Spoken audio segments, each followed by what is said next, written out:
everybody. Welcome to the 20th episode of Shit Creek Survivors. Can you believe it? This is the show where we openly share stories of resilience and share tools for resilience. Now, this is the 20th episode, so we're going to be discussing the key things from the last episodes. Join us as we take a look back at our powerful conversations and insights in our first 20 episodes. We'll revisit key things like navigating new adult fears, Cameron, actually, my story of near death experience and its profound impact on my life, exploring the spectrum of near death encounters, the role of faith, the journey of personal growth, and the challenging path towards forgiveness. Ultimately, we'll reflect on how every moment, good and bad, shapes the person we are today. Here we go. All right, everybody, we are here for episode 20. Can you believe it? And we're going to use this 20. 2-0. And we are going to we're going to use this opportunity to reflect and kind of figure out what's happened in the last 20 episodes, because prior to starting this, it seemed like a mountain to get to 20 episodes, and now we're at 20 episodes, and it feels It right. felt like a mountain to do one episode. I mean, It every did, yeah. episode feels like a mountain. I still can't, like, even last night, I had a hard time sleeping. All this morning, I've had a hard time staying focused. I've had several trips to the bathroom because of nerves. So, like, the Really? nerves really hit me hard on this. It really does. And I think I do a pretty good job of not acting like it right now. Like, I get in the moment, I know I see the record button going on, and I just kind of like go, let's just stay focused. And, Lord, help me say the right things that resonates with somebody. That's what it's about. That's the And best prayer to say when you get yeah, nervous about public speaking. It's just like, just talk through me. I'm an yeah, idiot. Like, just let it land. Let hopefully you land on someone through the yep. words that are spouting out of my ugly, mashed up mouth. You know what I Yeah. mean? Like, I get what you're Put saying. And then all of a sudden put it your comes glove out. to put your glove to work. I'm Yeah, here. I'm your glove. I'm ready to be filled in your image and do the work you want me to do. that's Uh, so cool. but yeah, And those nerves are I mean, it's every single one, and it's hard to believe it's 20. Like I can't even like recall every single one of them right now in my head. But I guess I could if I really thought about it. not at all. And we were just talking about, life changes so quickly. And something we were just talking about is after I got injured, the weirdest Yeah. thing happened to me, and I became deathly afraid of heights. Like I had never actually felt that sensation before where you get up on an edge and you're like, whoa. I used to be like the kid hanging on the railing while my mom was, Yeah. hugging the lighthouse, like, don't go next to the railing. I'm like, it's fine, mom, this sort of thing. Yeah. And for whatever reason, I suddenly got a fear of heights, and it was so strange. And you were mentioning after I mentioned that kind of Yeah. happened I to wonder if you. it's And connected somehow with some, like, I'm not an expert of this, so anybody out there that knows more about this or knows somebody that knows more about this, get some information from them, put it in the comments, or get them in touch with us. Let's get them on the show. We want to know how this works. Is it related to PTSD? Could it be related to, like, going under an anesthesia with the anesthesia for all surgeries and stuff like that? Could that be like a byproduct of it? right, Because I was feeling it like the same way. Like, mine's gotten so bad, I can't even clean my gutters out of my leaves anymore. I just hired somebody to do it last week because I feel like I'm gonna fall off the ladder just halfway up one story. And you, then you know, even in elevators is the one I was going to that I really noticed it. Like, you're in a safe spot, but it's a glass elevator. right, And I was with my nephew. He wanted to go up and down and up and down, so I'm doing it. But every time I kind of stepped out to the edge of it, even though there's glass there and you're protected, all of a sudden it's just like it hits you. You're like, whoa! oh yeah, And just that moment of just you can't even move. Your feet are heavier. The weight in the stomach just gets heavier, and your hips just sink down. Your hands go out to get your balance. You're like, yeah. so what does that?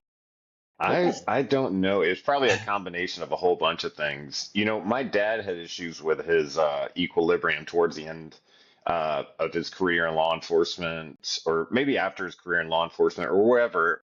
He started noticing that like he was having a little bit of issues with balance, and I think one of his doctors said that it potentially was from time in service, shooting guns, Uh, and yeah, then that's another and one. You then got tinnitus? yeah, so it's like, where it can mess up that equilibrium in there. Yeah. there's just a whole That bunch of actually makes stuff a going lot of sense. I bet it is. Do you have tinnitus? Do you have ringing in your ear? on. A tiny bit. I mean, not Okay. noticeable where it drives me crazy. No, I it know will. It will get worse and worse and worse as time goes on. That's fun. it. It's the gift that keeps on giving. You keep going to the doctor for. Yeah, yeah, and yeah, it is what it is. Pretty soon, it's like you can't. I hate being in silent situations because all I hear is "Ee." It's like Dumb and Dumber. What's the annoying sound in the world? And the most annoying sound in the world. Yeah. And so it's always TV on, fan on, music on, talking. Somebody talk. Yeah. Yeah, there's got to be something in the background. We sleep with a fan on because Yeah. Kate's actually got it really bad too, so she needs something going on to kind of just get her in a good space where We she can. finally got away from the TV being on, which we had done for a long time, and we've gotten away from it for a while now, actually, too. It's been a few years, but that took a long time to do it. Does that Uh, help?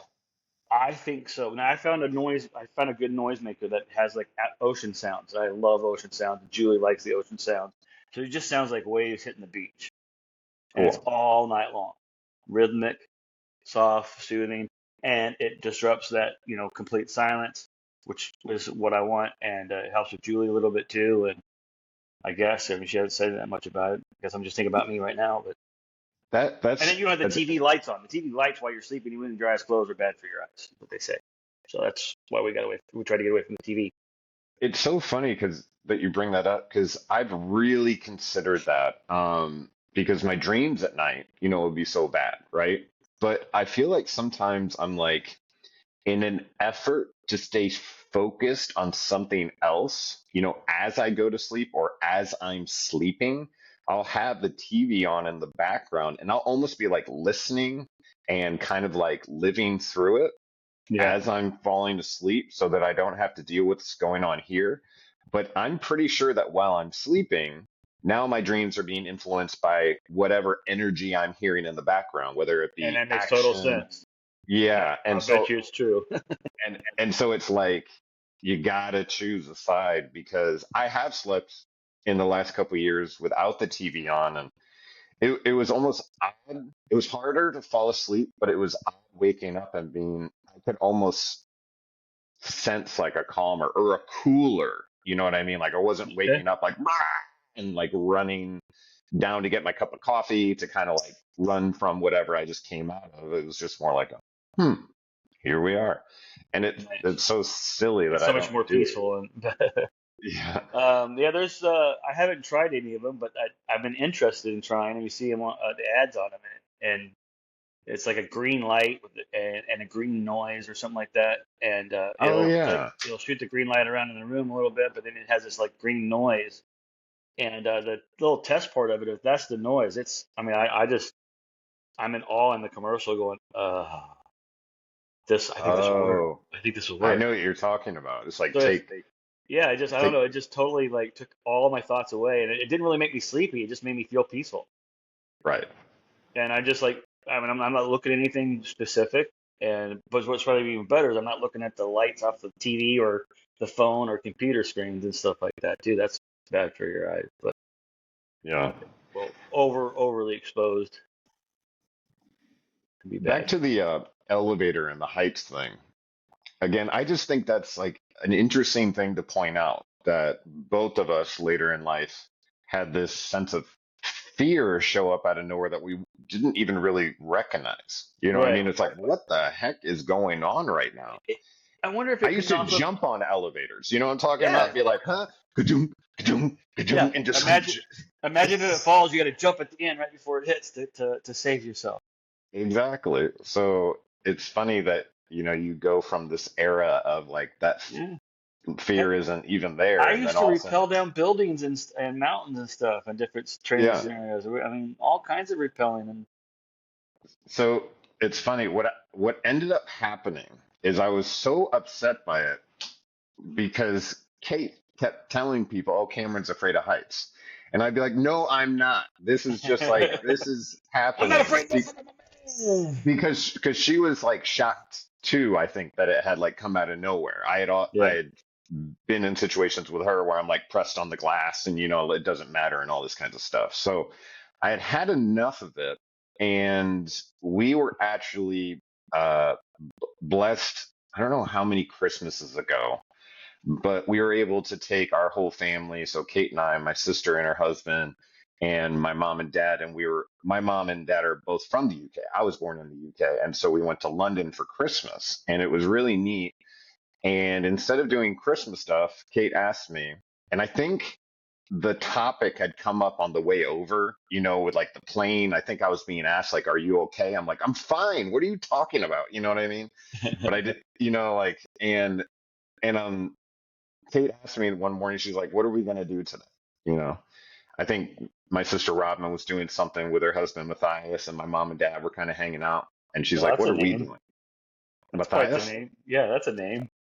It's a proper name. It is a Yeah, good that's a name, good name. strong name.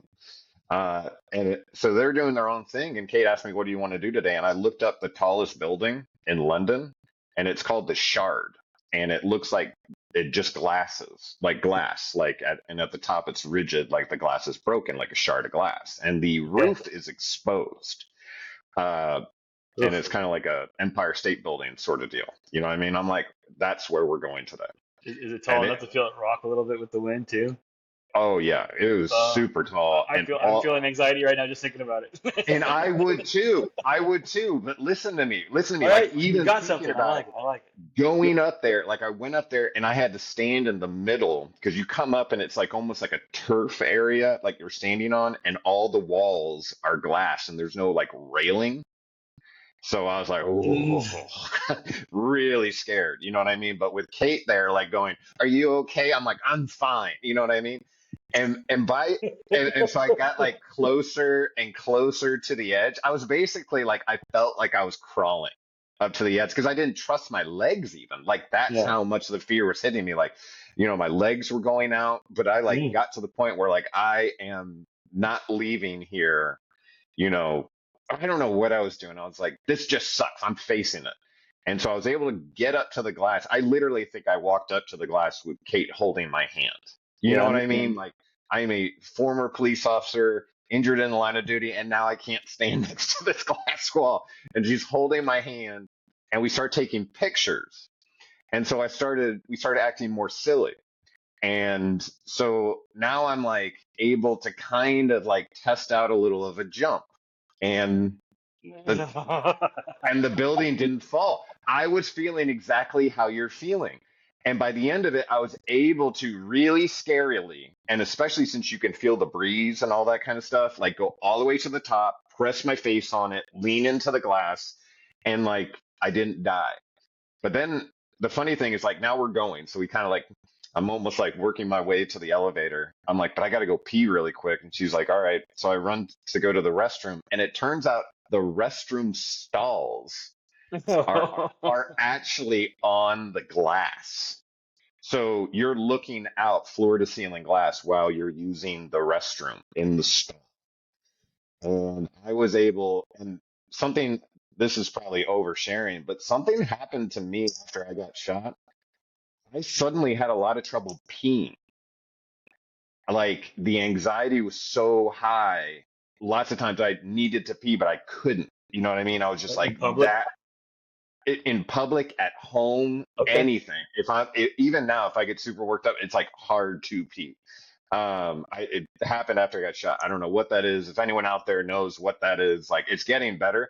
But I bring it up only because I was able to pee standing next to the glass on top of the Shard in London. And since then, my fear of heights has steadily declined. Yeah. And it was like, I told that to my therapist, and she goes, that's called exposure therapy. That's Okay. literally facing the thing, Yeah. Yeah. and then you realize you don't die. And I was like, oh my gosh, like I had to I almost had to like reset it. And now I'm okay. Now I'm not going to get on my roof. I've never been on my roof. It's a 2-story house.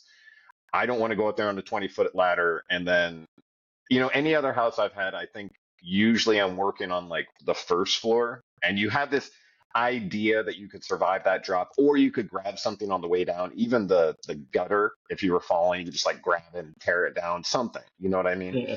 But I know you're feeling like where it's like especially if you're working towards the gutter and the roof slope, is behind you, and it almost feels like you're gonna topple over. Yeah. Is that the feeling you get when Yeah, you're like up I there? You're said, like, they walk the roof line. I've seen even one of our former coworkers that does yard work has done my yard before several years ago, yeah, and he walked the same thing, just walked the gutter line on the roof, blowing it out with the thing. And I'm just thinking the whole time, like I would be so worried I was going to trip and fall. I just wouldn't be able to get one foot in front of the other. right. And yeah, I've always wondered if it was related to that. But I also wonder, just as we were talking, I kind of had this flash of, Julie has a fear of going over bridges now all of a sudden that came out of nowhere. Yeah, Like, she doesn't, you got to slow down to go the speed limit. You can't pass a trucker. We don't talk anymore. We just kind of hold our breath and relax and just sit still while we drive over bridges. Because she just has this disabling fear that the bridge is going to collapse and the car's going to go in the water, or the brake lines are going to go out, or something's going on the steering, and the car is just going to veer off and go right into the water. yeah, And it's just overwhelming, and it's hard. And it kind of came out of nowhere, but as we're sitting here talking about it, it came out soon after, like, her brother passed away, and he passed away in his early 30s, late 20s, something like that. Way too young. And so she's faced with yeah, that mortality stuff that she hadn't really been faced with before. She's just an average civilian type person. She's not been trained in military or police type stuff or firefighter type stuff to think about death all the time like we do. And maybe just think about mortality, and all of a sudden realizing how life is pretty darn fragile makes you just kind of clinch up when you get into more of a potential life threatening kind of situation. And obviously looking down outside of a building could give yeah. that fear to you really easily, and the thought of going into water could give you that fear really easily. So maybe there's some relation there. I mean, I'm just totally guessing here, just throwing Maybe some it's stuff out, see also, if it sticks. But yeah, I hear what you're saying. I think it's awesome. it It made makes me it makes think some that, like, sense. I mean, yeah, maybe we suddenly develop n not a fear of death, but a fear or an understanding and acceptance that we can't control it, and it I could think that's what happen it at is. any time. I think it's I that, look, 'cause especially for us, the alpha male type, first responder types that you're meant to be like, I'm in control here. right, Uh, and then right, you realize you're not, because that's how life yeah. works. That could be something that throws you, and that could be for anybody. I mean, that's not just first responders. That could be for anybody. Gemini says adults can develop sudden fears due to a variety of factors, including traumatic experiences. Obviously, we've been running that over. Yeah. Stressful life events, genetic predispositions, and Okay. learned behavior. Uh, the fears can manifest in phobias, panic disorders, or heightened anxiety. So, is it That really fit, just like the that longer we're fits all the here, bills. yeah, the longer we're here, the more we realize. We're not going to be here Uh, very long. yeah, exactly, The longer exactly. the longer we're here, the more we realize we're not going to be here very long. That's almost like Right, the more I learn, the more I realize I don't know very much. man. I've been this morning. I listened to the Sean Ryan show, and I kind of listen to the Sean Ryan show the same way a lot of people listen to us, which is through shorts on YouTube, right? So you Okay. get these quality clips and everything like that, and you and I send them to one another, and we kind of like they're like that's a great point or blah blah blah blah blah, and we just kind of reflect on it. And I was watching the Sean Ryan show, and I forget the name of the two individuals that were on, but they were both considered atheists at one point, non-believers, and then through life experience, and for one of them specifically, interviewing people with near-death experiences. Yeah. That's what ended up getting him to believe. Like he couldn't deny it anymore after he kind of like dug into the book. He was trying to prove the Bible wrong. He was trying to prove Right. Christianity wrong. But in doing that, like a lot of people, I think Jordan Peterson kind of went through this. A lot of people go in to kind of dissect it and like almost find the underlying meaning, but then they kind of like come out of there like, oh my God, this is profound. And I guess like one dice of that would be when someone's talking about the disciples. So Mhm. you know, there's Jesus, and then there's his disciples, like the main people he was teaching to. Now, Jesus really easily could be like, that was just a man teaching a group of people, right? Um, but what you find out is that 11 of those disciples Yeah, yeah, died through terrible torture to, in a way, to get those disciples to just say the words out loud so other people could hear it. Never mind what I said wasn't true. right. They wanted to basically torture that out of them so they would almost spontaneously say, what I've been saying is wrong. Please just give me the sword. Let it end. All this kind of stuff. Yeah, None of them did. And I love you, Dennis, and I know you love me, but if you're being tortured because of something I said, I expect you to go, never mind. You know what I mean? yeah. Like I'm gonna preserve my life and Julie, and like I'm gonna preserve my family. That's what Cameron would want me to do, and I would feel the Right. same Yeah. way. You know what I Well, that's mean? our Like humanity coming out. Our none of these compassion. guys did, and the reason being is Because they're the they truth. They was they convicted in their truth. yeah. They knew that they couldn't deny it. They knew it was so real. That is an amazing story, and I like that one. I mean And that's then just the only crazy. one that survived, the 12th one that didn't die from the torture, actually survived all the torture. And then they Yeah, finally just sent him off into like a prison island, where he wrote Revelations, yeah. and then died of natural causes. Yeah. Yeah, yeah.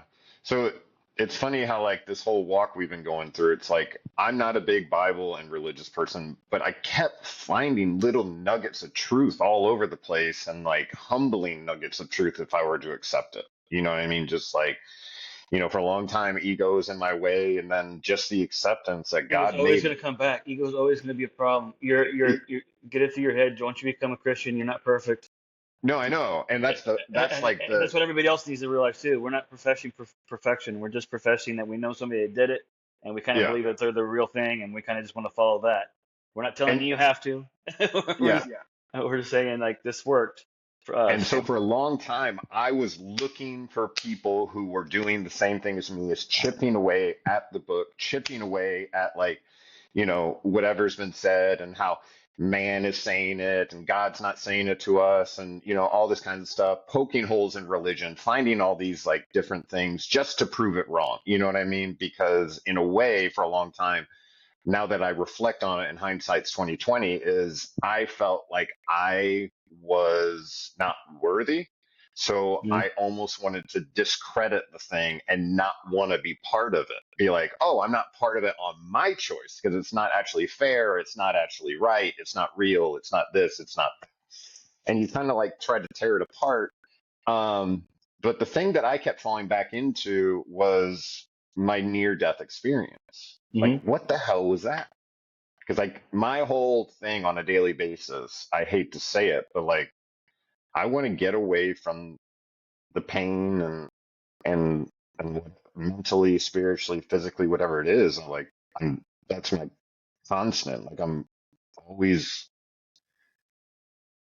just trying to stay up in a way. You know what I mean? Like, Well, if those when 12 people can stay positive with the truth through immense torture, you can stay positive with your truth through your immense torture. You know? Well, that's what I mean. Like these guys died saying it. Meanwhile, I was shown the other side and I came back like angry. And so what I had to do, and I'm sure everyone going on their own path, like what would you do in that situation?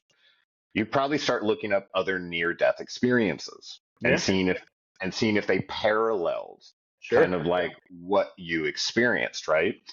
And one of the gentlemen on the Sean Ryan show, that's what he did. He continuously interviewed people who had near death experiences and not just Christians. Like people, he was talking about a Hindu on the show. He was talking about just all these kinds of people who had denied. And what's crazy is that my near death experience parallels some of theirs. Yeah. And And then I heard that the three people who had those near death experiences that he had interviewed had come back and become uh, pastors, like people Wow. who would never have thought to be pastors became pastors. But also, there was one of the examples was a kid whose father was a pastor for 40 years. And he found himself, you know, abusing alcohol. It started his day, it ended its day, all this kinds of stuff. This guy ended up in the hospital, and while he was in the hospital, kind of like me, went into alcohol withdrawal. But when he went into alcohol withdrawal, and it's really funny with near death experiences because you don't necessarily have to flatline. Like you don't actually have to be dead on the table to have a near death experience. And that's something I had to kind of like process too. Like, did I die? Like, and so I had to talk to my surrounding people because I wasn't present. Like, did I ever flatline? What Yeah. happened here? And then I got really worried about like, was I being influenced by the drugs or the narcotics or whatever they were giving me? Also, my PTSD dreams, like, are dreams on a whole nother level that I didn't even know were possible. So I was worried, especially being in that coma. I know I was having PTSD dreams the whole time. So I was literally like it felt like I was in hell, right? But at a certain point, um, when I was going through this, I haven't even shared like the whole story on here. It's so like crazy and Like the there's level of no dreams and stuff. the actual near death experience. Because Okay. for me, it's hard. I'm going through all these fucking crazy dreams, crazy dreams. I just want to die. I just want to die. I'm literally strapped down. I've got a ventilator going down me. It's breathing for me. I just want to die. I can hear people in the room because at one point they had to remove my family from the room because anytime they'd be in there, my vitals would go up. My heart rate would increase, whatever, because it's basically I could hear them. And I remember being in a coma, being like, just end it or like get me out of this. You know what I mean? I felt like I was being like tortured, Yeah. and I'm sure they were doing the best thing they possibly can. You don't know what's going on in the patient's head. We only know what we know on earth, but I tell you what, a lot of these near death experiences happens like in these moments, right? And time works different on the other side. So you also don't know because you try to allot like the time. Like if I had a near death experience and it felt like 15 minutes, when did that happen? Like, did I die for 15 minutes? Like, how does Yeah. that equation work? And the truth is, we don't know. You know what I mean? So I kept like listening to near death experiences and all this kinds of stuff. And the one thing so here's how it really went for me, because a lot of them I'm hearing actually they're not near death heaven experiences, they're near death hell experiences. Yeah. And this Dragging is into dark holes by demons and exactly. things. I've heard of those too. And so I was having all these like PTSD dreams and everything like that. And I remember whether it be part of a dream or the opening to my near death or something like that. There were like two beings that kind of like came to me. I don't know if they're in the hospital room or if they're in my dream and like I was dreaming kind of deal. So it's really mucky. But if anyone can help me with this would be absolutely amazing because I really try to figure this out. I can't forget it, so it's really weird. But so this is how it happened. They're like, we can get you out of here. So I said, awesome. I went with them. And as we went, they seemed nice. They seemed kind. It felt like there was a male and a female. They were dressed in black. And so we're like going down. They're like, oh, keep going. Like, it's going to get better. It's going to get better. Here we go. I got you. I got you. I got you. But it kept getting darker and darker and darker and darker. And couldn't see around me anymore. They're like, no, keep going, keep going, keep going, keep going. Come on, we got you. We're going to get out of here. And then I started feeling things or hearing things like around me in the darkness. And they're like, no, it's fine, it's fine, it's fine. And then I heard laughing in the darkness. And they're like, no, it's fine. And then I actually felt things grabbing me and scraping me. And before I knew it, the people who were telling me it was fine were now laughing at me, and I was being attacked from all around. They were laughing as they were attacking me. It got so brutal at one point, and I'm just going to say this, that I was being sexually assaulted, and it wasn't ending. And at some point, I just gave up kind of in my head, and then suddenly that part ended.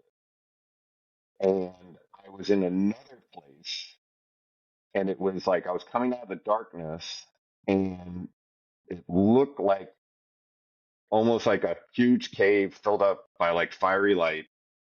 And I was walking towards it, and there were people trying to get to almost like this structure, which was a big triangle that was made out of triangle chambers, like a pyramid, but it was made Okay. out of like triangles stacked on one another.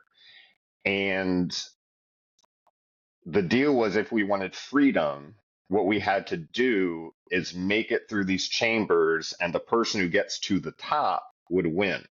But the way it works is you go in these triangles at the bottom, and you're faced off one on one in different chambers, but you have to hold your breath longer than the other person, and the other person dies, which means you get to go to the next chamber.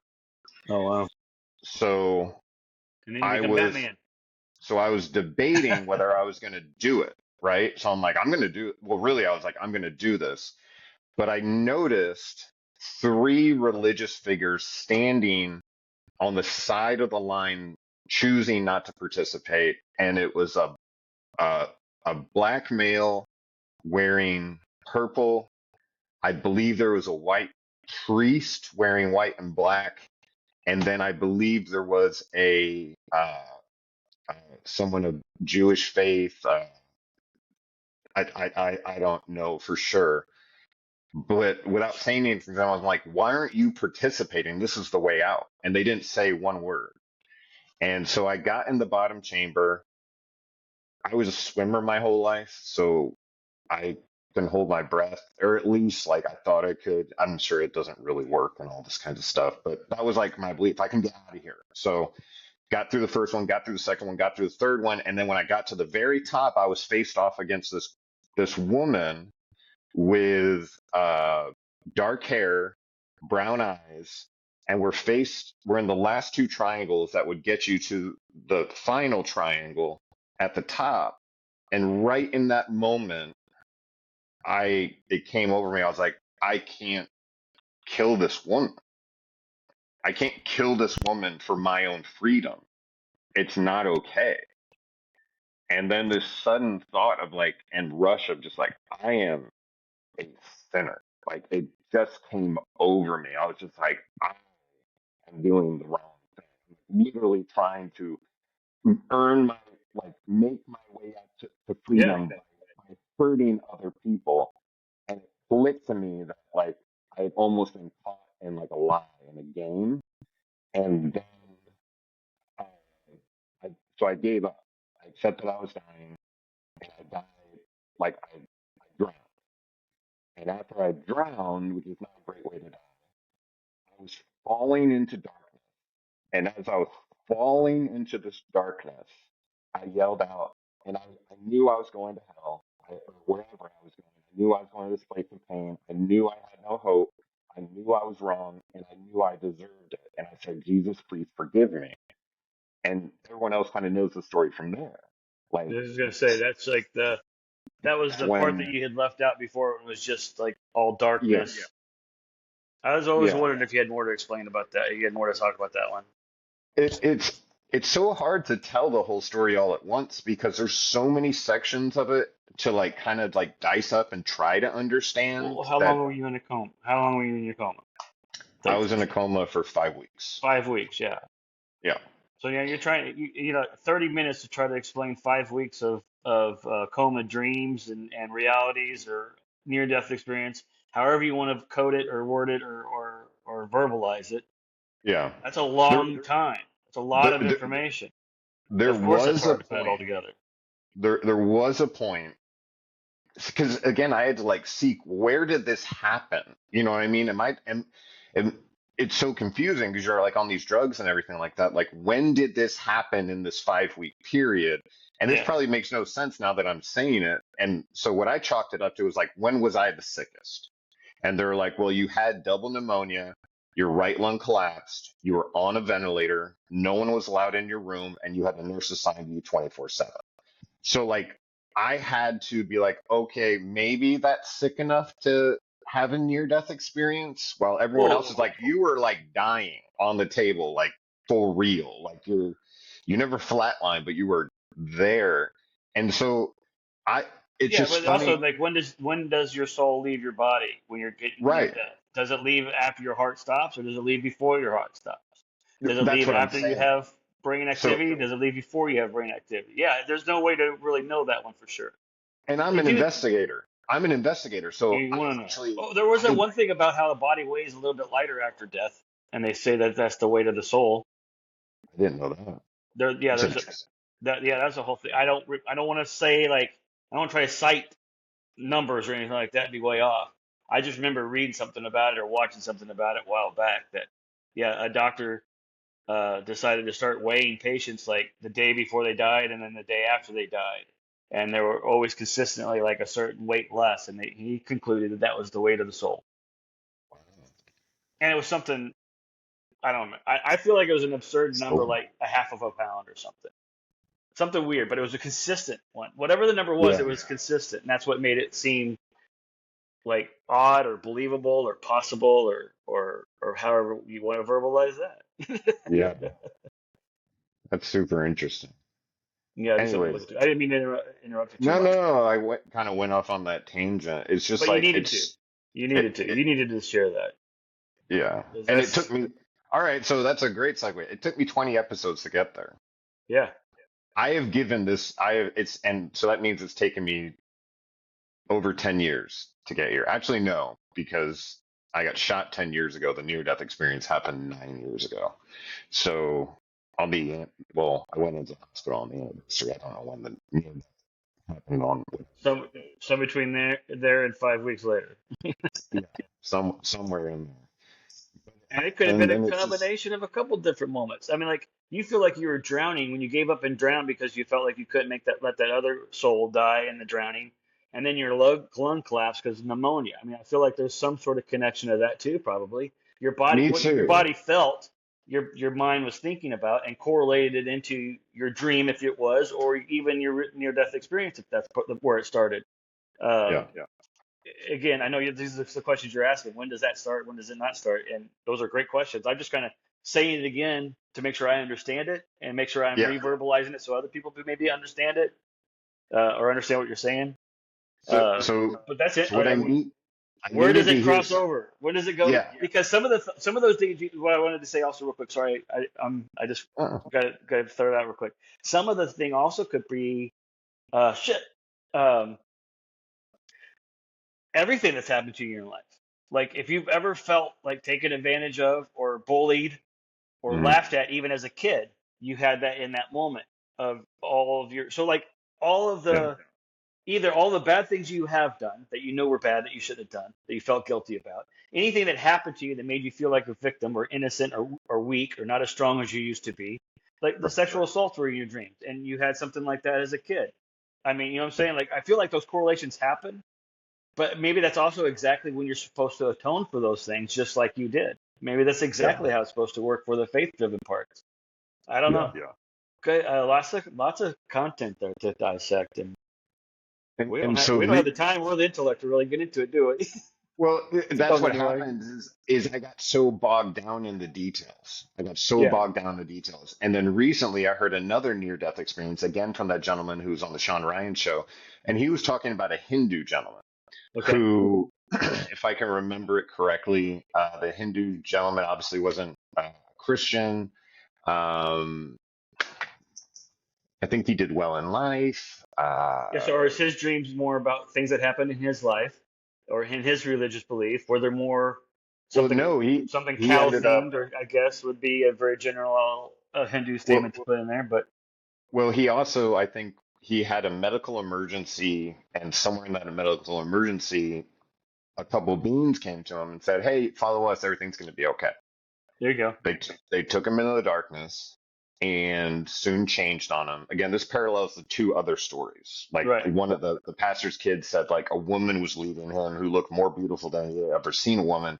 But when she turned, the other half of her face was all death and like face was like melting kind of deal. Wow. And so they get taken into these like dark areas. And but what was interesting about the Hindu story is he like got taken down into like a couple like levels, and but then he got taken onto a mount where he could see a city that had 12 gates, I think. And again, I'm just doing his story, but it turns out it like parallels, I think, John's story of when he goes to hell because he gets taken up onto a mount, right? And what the Hindu gentleman said, which later reflects what John said, is he saw a city that was thousands of miles wide, fully square, thousands of miles deep, fully surrounded, 12 gates, and each gate was guarded by angels. So they didn't let anybody in. And as he's looking, he's like, that's where I need to go because he suddenly realized that's where everyone's soul, regardless of religion, yearns to be. Yearns to be. Like that's where they're meant to be. And Yeah. he's standing there and he realizes, oh my gosh, like I haven't been doing the right things. I haven't even, following. I don't know what this is, but whatever I've been doing isn't meant for this, doesn't get me here. I need to figure out what's going on. And in that moment, he looks over to the right and he sees a man and he's sitting on a throne. And behind him is a narrow doorway or a gate. And because you're not talking. And, but like, he asked the man, like, how is it I get into there? And then when the man looks up, and now he realizes in reflection that he believes this is the reincarnated Christ sitting on the throne, because when he looked at him, his eyes were like with lightning. Okay. And that's like the quote that when he rose again, it's funny, we're right around Easter. Uh, when he rose again, he was seen with eyes like lightning or something like Okay. that. So it like paralleled it. And then he was asking the gentleman, how do I get in that gate behind you that gets to the city? And then he came out of his near death experience, pondered it for 2 years, didn't know what the heck was going on. His daughter, 2 years later, who I believe was a performer, maybe a singer, maybe a musician in some capacity, was performing at a church. And during it, the uh, the passages of the day or whatever it was is in Matthew where it says like the gate is narrow or the only way through Okay. to heaven is through me. And that's basically the message that was said that day. And the way is narrow. So in 2 years later, it was revealed to him that the person he saw was Jesus, Yeah. and that the way to heaven, the city that he wanted to get to, is through Jesus, and that the gate that Jesus provides is narrow. That was behind him. And then he spent the rest of his life being like, I need to get through that narrow gate. Yeah. That's crazy. And Well, because yeah, I was also thinking when you were explaining the triangles and the mm, triangles within the triangles as part of your test, you said you saw three figures. You're like, what are you guys doing over here? This is the way out. yeah, And I automatically thought of the verses of like, no, no, Jesus is the way. That's your, is that like purgatory? That's your test. And you're like, this is the way out. I got to try to do the man-made things by holding my breath and out swimming people. When really it was to go over this direction and accept Jesus. And that was your actual way through or something. I don't know. It was I, just, that was I've the thought that. little kind of thought thing that kind of popped in my head when you were explaining it. But I've thought that in retrospect that they chose not to participate.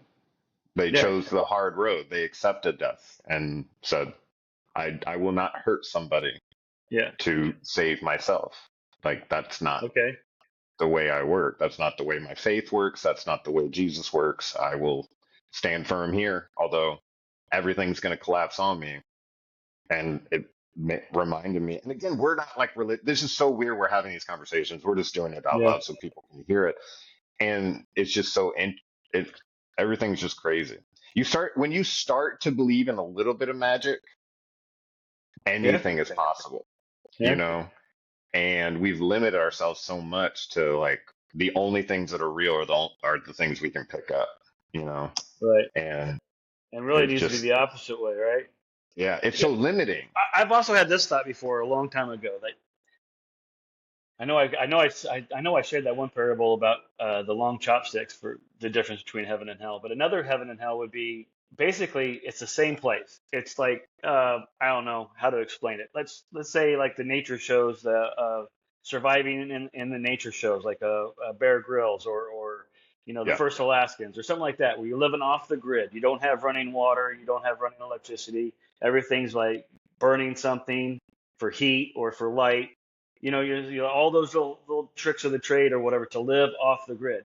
It'll be right. heaven for somebody who knows how to do it. But Uh, if you only lived in the city and never knew how to do any of these things, how to start a fire or nothing, that situation is going to feel like hell. yeah, So, you know what I'm saying? Like, what if that's what it is? It's going to be whatever you make. It's going to be exactly the same for you and for me. It's just going to feel like heaven for one of us and hell for the others because we're more prepared for it or something. I don't know. yeah, And there might be some truth to that, actually, but I don't know all the answers. I guess right. I gotta look in the good book to try to figure some of those out, or Yeah. figure it out when I get my near death experience or my actual And death it's experience. weird. I'm almost like reading, I've always said I want to read the Bible. I should read the Bible and all that kind of stuff. And then I just I don't know. I either get lazy or figure out reasons not to do it, or the devil's whispering in my ear. It's a waste All of the time, or above. All the you above. already know it, or you've heard enough of it, or all this kinds of stuff. But I've noticed, like, I work for a not for profit, and I'm out on golf courses talking to people about veterans and first responders with PTSD, and how our organization helps them with reacclimation and food, shelter, and trauma counseling and all that kind of stuff. Um, and out on the golf course, I was just trying to give you some context of where I am when I'm doing this. And there'll be like gaps in time where golfers aren't there, and I've just started opening like the Bible, and I'm trying to just. I've been watching The Chosen. Are you familiar with that show? I think I've seen a commercial for it. Yeah, it's I pretty haven't been cool. watching it though. It's about Jesus and the disciples, and what's Okay. different about how they did it is they got all their funding through their own means instead of going to a studio and then the studio having control over kind of the content and the way it's going to be written or the way it's going to be Okay. shown to people. You know what I mean? They wanted it to be very true to what was written, and so I highly encourage anyone out there. It's actually, you watch it through an app. It's The Chosen app. So you're not going to find it. I think you can find bits and pieces maybe on Prime Now or something like that. But if you actually go to The Chosen app, you can put it on your phone, on your TV, whatever it is, or on your Fire Stick or whatever you use. And you can actually watch the episodes. You can donate, but I do believe it's free. And it's such an interesting show Hmm. because it really kind of shows that walk of the disciples. And so I've started reading because basically the show is a reflection of the books written by each of the disciples. Right. It's kind of trying to show the historical events that led up to the resurrection and all that kind of stuff from the very beginning, where they're just fishermen. The disciples are just Mhm. fishermen and they're not catching anything. They're about to lose their whole household and all that kind of stuff, and Jesus basically shows up and says, cast it again, that sort of deal. And again, I only know the basis of the story, so I'm trying to get more in there and like read it. And have you ever someone I didn't understand for a long time when people would say read the red print That's in when the Jesus Bible. is talking. Yeah, I didn't really understand that. So the Yeah. red print in the Bible is when Jesus is talking, and they put it in red Yeah. in And each of that's the in the which is that's not in the NIT. I don't think that's in the what's the NIV, or let me see what I yeah. have. I think it's It's not NIV. in all of them. It's not in all of them. Yeah, it's Some NIV. prints are all just they don't have the separate when Jesus is talking to be read. But I know I've known that before too because I've seen that. But I've seen that kind of Bible before too, where it had that where the red was where Jesus talked. That's why I knew that. But I don't remember. I don't even remember the versions anymore. I know there's the NIV and the New International Version. But then Yeah, what was it before that? Old Roman or something. Romans. Yeah, Yeah. Old Roman Empire or something like that. That's the one that would probably be in the red. So what's the difference then? So NIV is like the attempt at trying to translate more accurately compared to Yeah, like it's I don't know exactly I how don't they do either. it, but that's So that's exact. I mean, that's what it's supposed to be. Uh, yeah, uh, Different interpretations to try to be more understandable or relatable to how dialect is now compared to how dialect used to be. I mean, it hasn't gone so far to be like that's totally rad, dude. But I mean, right. dating myself there, huh? No, it's interesting. And the fact that we're getting into it So is it is, is it is it about time to make even a newer international version? well, I don't know. I mean, I guess the goal would Jesus be was to this read. totally rad dude that came down to save everybody, and No, he that's said like the only way to really take the paradise is just to like follow me, bro. Come on, let's go. the weirdest things have been happening to me. All right. So like I'm on the golf course and this guy walks up to me who's a ranger and he's like, "Hey, in your experience, did you ever run into Jesus or anything like that?" And he was telling me about a couple different things. He wants me to read a book called The Cross and the Switchblades, which is, I guess, a book about a preacher in California who was trying to help a community. I think it was Hispanic and possibly like gangs within the area. And he walked up to a main guy and said, "Hey, you need Jesus." And the main gang leader punched him right in the face and said, "You might like Jesus. I need someone who understands me." And I guess it was that New Age Bible in the 70s, like, come on, Jesus is love, like that whole, like that train. And he said, go to Hebrews 4:14. And that's what he used to say to them. Look at it. I can't. 4:14. I don't even know how to look this up. I'm just putting it on the bar. Hebrews 4:14.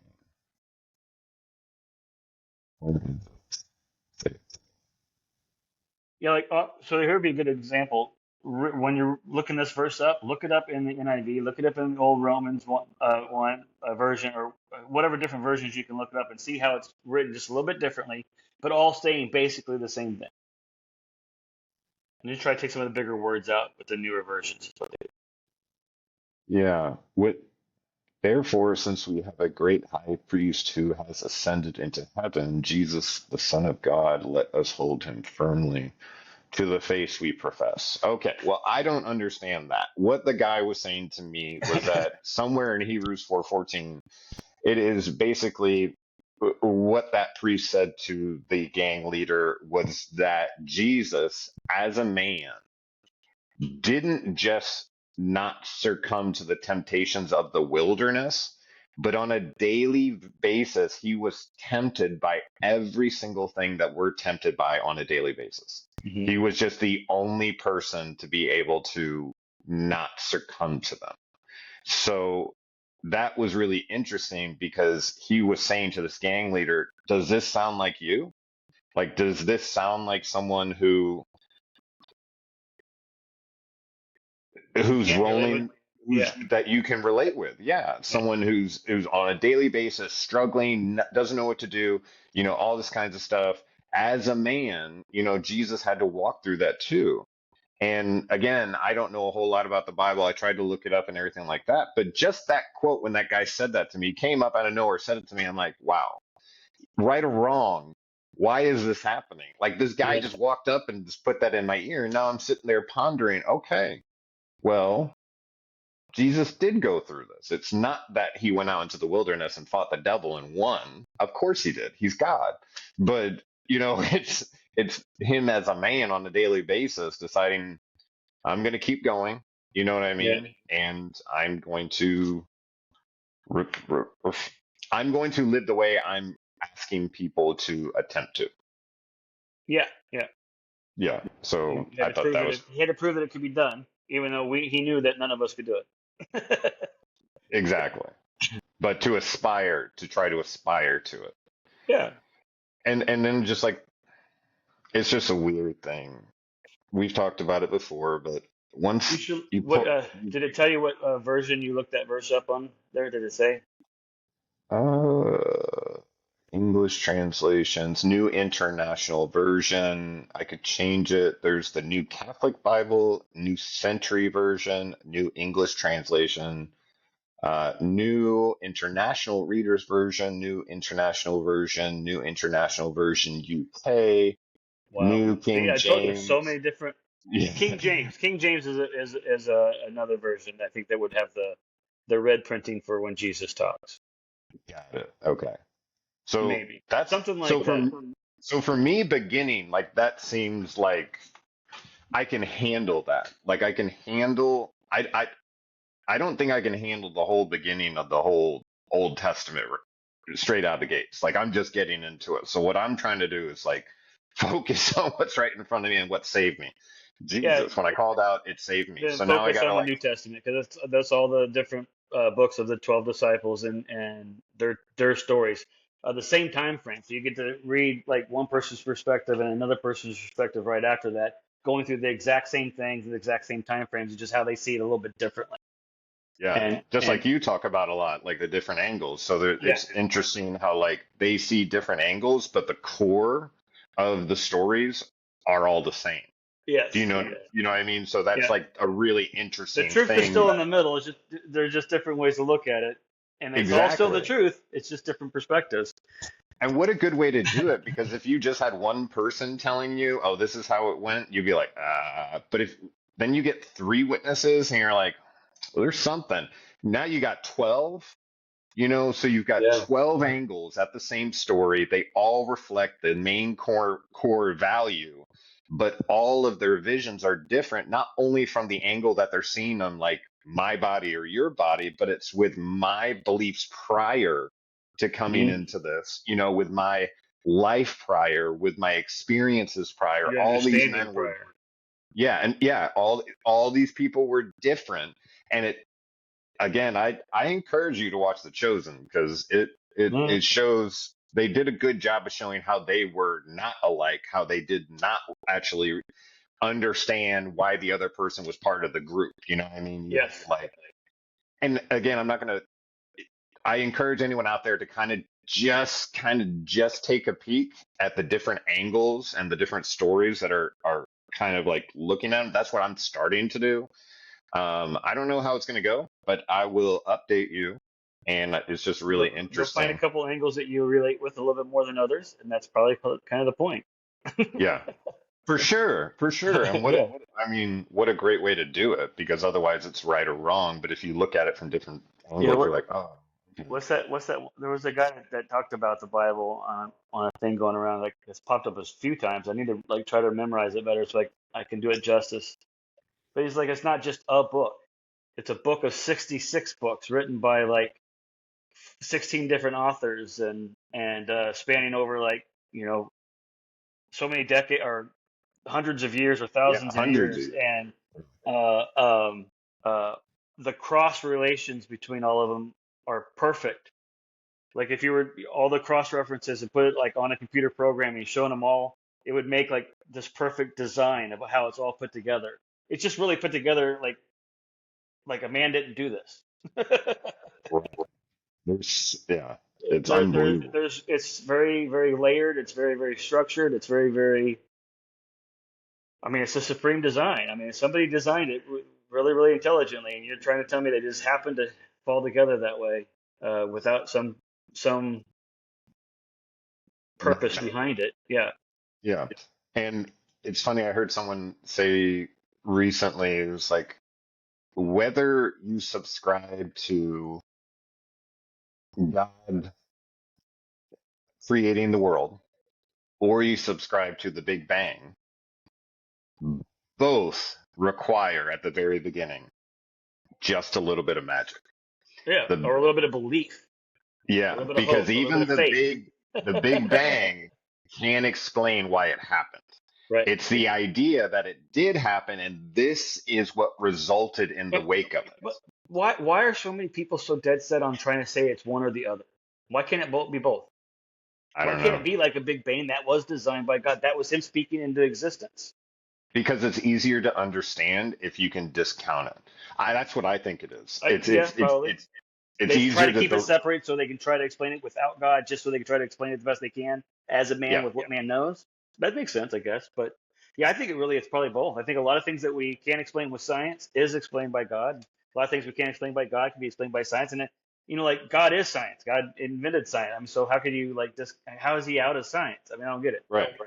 But But it's really funny, like these yeah, that makes a doctors point. That makes a point. at the very beginning, they will tell you you're wrong, wrong, wrong, wrong, wrong, except you if you take them all the way to the beginning and say, all right, tell me what happened with the Big Bang. They don't know.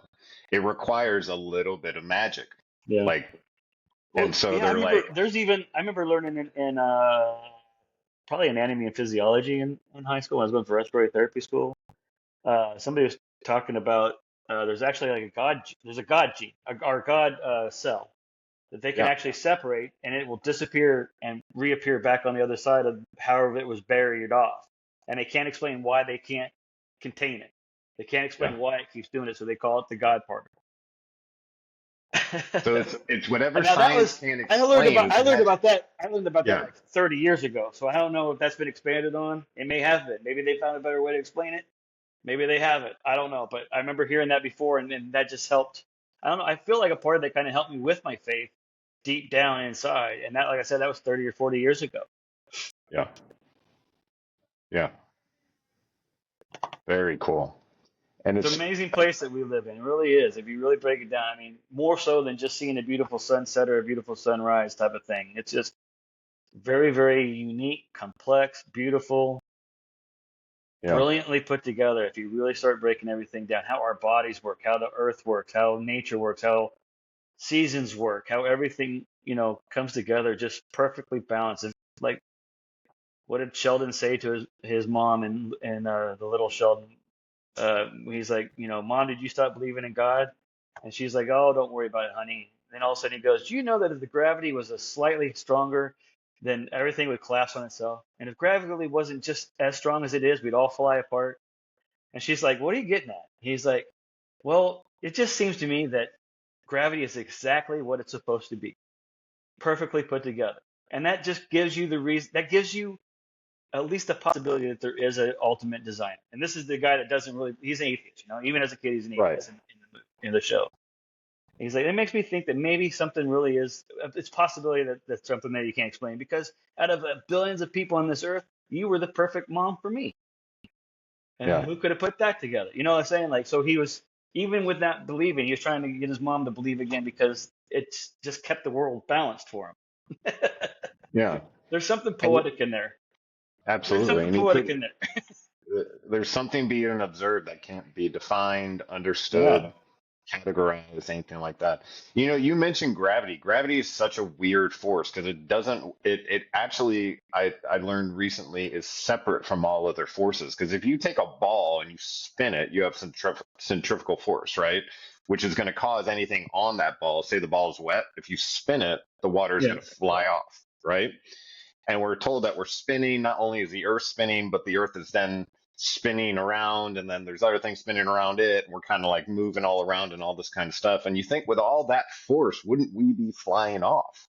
Yeah. So what is it that is keeping us on the earth? What is gravity? Because it can't really be explained the way that other physics can. So it actually is a separate force. And so now they're trying to figure out, well, there's either something at the center of the earth that's so dense that keeps us kind of suctioned to it. It's almost like pulling in from the middle, or it's actually it is like a after effect of an electric charge that is actually going through the earth. Hmm. And that ripple, that electric like ripple on the other side is actually gravity. That is a secondary thing that happens after that electrical current. And it just seems so outlandish. But at the same time, once you crack the idea to not only do we not know everything, but magic is possible because science has to actually say that with the Big Bang. It's like, well, then anything's possible. You know, we work with all these limits, but if you went and you looked at the Earth and gravity and you applied physics that we had, you wouldn't be able to understand it. It would break it. You know, it would prove it wrong. So they're like, well, never mind. Gravity's not part of this. Gravity's something else. It We doesn't don't make want it sense. to Let's exclude we it. don't want it to break our model here. It doesn't apply to our model. It must be something else. So go somewhere else and explain that. Oh, Don't break I ours. hadn't heard any of that before, but that's kind of cool. Yeah. The electromagnetic type field in the ground makes a lot of sense. Is I mean, like the whole grounding thing that's kind of come back around. And Tesla. Yeah, Tesla was able to pull electric from the earth, from that yeah, tower that he built with all those things in the ground. He knew that there was actually electric current in the ground. yeah. Uh, His proposition was actually have the ground carry the electric current to all the different houses and stuff, so you wouldn't have wires and things going around everywhere. Kind of exactly. So interesting to think about what that was too. that? But what if that had messed us up? You know how like cell phone waves kind of can mess up your brain a little bit. They think possibly Maybe. could if you increase the electrical power to the ground to get power to your house, would that like really start messing us up if we walk barefooted out to the grass, especially if it rained? I don't know because again, once you believe in a little bit of magic, like we Yeah, have an true. electric charge in us. Exactly. So maybe it didn't disturb anything. Maybe it actually made us stronger. Would have made us stronger. Maybe we all run on electric kind of deal. But yeah, Tesla was doing that. And what's interesting about that story, and again, this is what 20 episodes does. It just opens so many doors. We opened one door at the very beginning. You know what I mean? Like PTSD is freaking real. We're all struggling, and the way to do it is through resilience. Okay, well that's a pretty, you know, broad thing. So what we did is we tried to bring people in who've been through situations, including ourselves, where we didn't see a way out, but somehow we did. So that sort of opened the door to God. Yeah. Okay, or actually, no, it started with a higher power. My Yeah. chair, my chair was a higher power. And the higher power is important enough to keep it in here, even if we do have a top where we do talk about something that isn't so much religion. Yeah, Having that higher power, having just some sort of sense of a gravitational pull of some reason to be here, some reason to be positive, some reason to be loving, some reason to be resilient. You have to right. have it to get through this. Yeah. And now we're like talking about reading the red stuff, and these are all like so we flipped all over all the other stones, or at least I did to Yeah, clear yeah. them. I was like, I'm not doing the red letter stuff. Like that's for somebody else. Go do the Bible somewhere else. I'm here. Like I'm in the moment. I'm making decisions on life or death. You know, in moments in the day. You know what's going to happen and how this world might be a better place without me and all that kind of stuff. And like you're stuck in there, but if you we let a little bit of magic come in, something we couldn't explain. I almost wanted to prove it wrong, like we were talking about this Yeah. little God self. No, it's not me. And there's a lot of reasons we do that too. We've talked about that. That can be for self-preservation. That can be because we're ashamed. That can be because, you know, we've had terrible experiences in our lives where we've never seen God show up, you know, and in places we thought he would you know, and all that kind of stuff. And so we opened the door in the first episode, and just by following the trail of clumps that keeps getting put ahead of us, now we're suddenly talking about this. What the heck? You know what I mean? And if Yeah. anything, I want to thank you, Coughlin, because like through this process, I have gotten better, and I appreciate you for it, and Oh man, awesome. I appreciate you holding me accountable. I, the podcast wouldn't have gotten done without you. I feel like it was divine me seeing you at my dad's funeral, and suddenly you're talking about, you know, things are bad or things got bad, but I'm finding a way forward, and it appears to be through this portal that I didn't. I know it. I didn't want it to be there. I've tried everything else. I've tried the earthly stuff. I've gone out there and, you know, picked up the Yeah. bottle, picked up whatever. I've done all these things, all the earthly sensory pleasures, all this kinds of stuff, and I still find myself empty. Yeah. No, you And hit the nail on the head there, but this is a two-way street, brother. two-way street. Thank you. You have also helped me accountable and helped get me going, staying on a path that I kind of wanted to stay on. And you're right. I mean, like I grew up very religious. I was kind of religious most of my life, and then at one point in time, I actually kind of even made a deal with God that I was going to step away and be just earthly for a little bit, and then I knew He's going to bring me back someday, and I said I'd be ready for it whenever he called me back, start talking about Him again and thinking about Him again, and being that in that realm, I guess, if you will. And it happened, shortly after trying to go through the VA and getting my head right and running into you, and it just kind of snowballed and kind of fit together like a perfect little puzzle piece that you just, you felt like, I just felt like this really weird shape that it wasn't going to fit in anywhere and didn't know what I was going to do with it. And along you came, and you had a weird, funny looking side to your shape too. We started talking about it, and guess what? They fit together really nicely, and we made this little podcast out of it. You're Absolutely. you're the Johnny Carson. I'm the Ed McMahon. You're the host. I'm the co-host. That's the way I see it. But it wouldn't have happened without you either.